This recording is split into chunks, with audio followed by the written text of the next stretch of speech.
Hello मित्रों, how are you? Welcome to the new video of chapter number 3।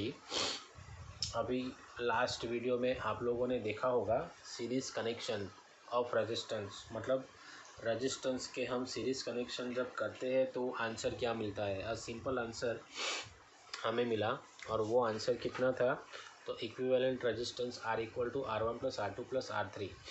Okay, अब ये जो answer था और उसमें एक बेसिक कॉमन चीज़ जो आप लोगों ने देखी होगी सीरीज़ कनेक्शन में, उसमें क्या था कि जब यहाँ से आई अमाउंट ऑफ करंट बैटरी से निकल के आगे बढ़ता है तो करंट में कोई भी चीज़ आप देखो तो करंट डिवाइड नहीं होता, करंट एज इट इज़ रहता है।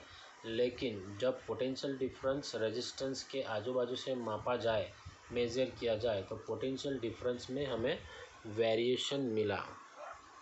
ओके, ठीक है। और फाइनली हमें आंसर मिलता था R equal to R1 plus R2 plus R3 up to Rn।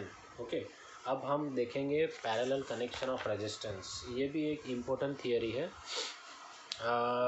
Late us try to understand this theory, parallel connection of resistors. Okay,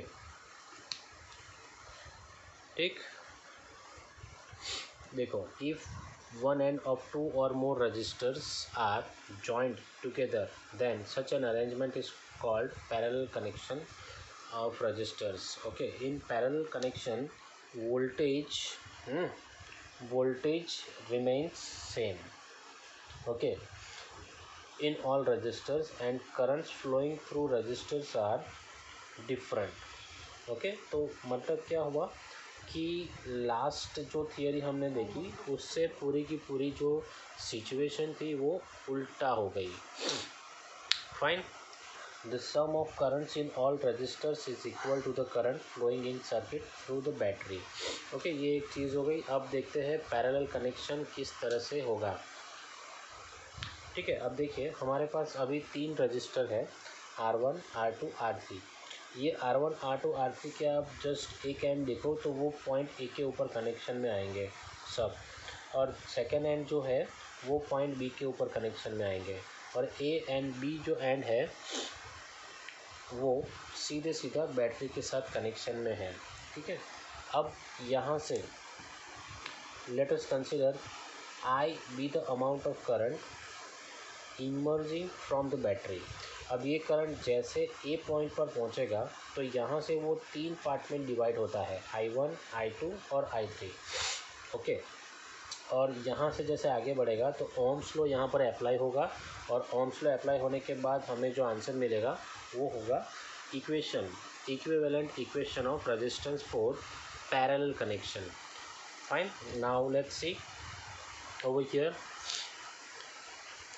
current passing through R1, R2 and R3 are I1, I2 and R3 respectively। Fine, at point A देखा जाए तो I divide होगा 3 part में, जो होता है I1 plus I2 plus I3। अब जैसे हम आगे बढ़ेंगे यहाँ से, तो यहाँ से भी करंट कितना निकला। अब यहाँ से ये सारे के सारे I1, I2 और I3 बी पॉइंट पर पहुँचते ही हमें वापस I अमाउंट ऑफ करंट वापस मिलना चाहिए। ओके, इसी के बेस पर हमारी पूरी की पूरी थियरी तैयार होगी।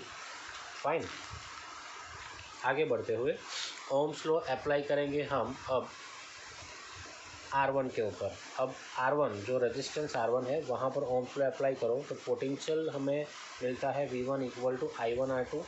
अब करंट की वैल्यू I1 इक्वल टू हम यहाँ पर ले सकते हैं V अपॉन R1।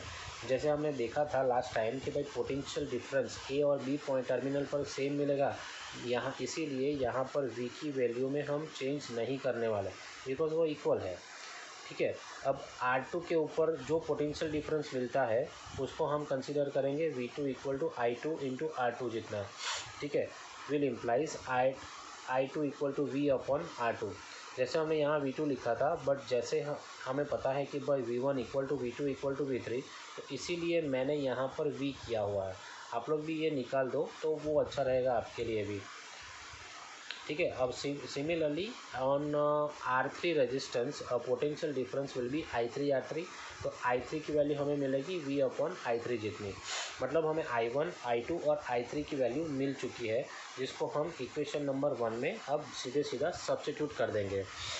तो इक्वेशन नंबर 1 जैसे आप लोग ने देखा I equal to I1 plus I2 plus I3 था, तो सीधी तरह I1 की वैल्यू हमने ऊपर से ले ली V अपॉन R1 जितनी, I2 की वैल्यू रखी है V अपॉन R2 जितनी, और I3 की वैल्यू रखी है V अपॉन R3 जितनी।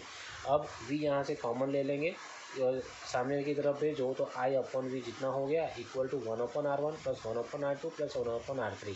ओके, अब मान लीजिए कि भाई इक्विवेलेंट रेजिस्टेंस हमारे पास है, वो कितना है 1 अपॉन R जितना। तो 1 अपॉन R जितना इक्विवेलेंट रेजिस्टेंस हम सीधे सीधे यहाँ ले ले, तो 1 अपॉन R इक्वल टू हमें आंसर मिलेगा 1 upon R1 plus 1 upon R2 plus 1 upon R3, जो पैरेलल कनेक्शन का इक्वेशन बनेगा। Okay, so it is very easy theory, hope you understand this theory.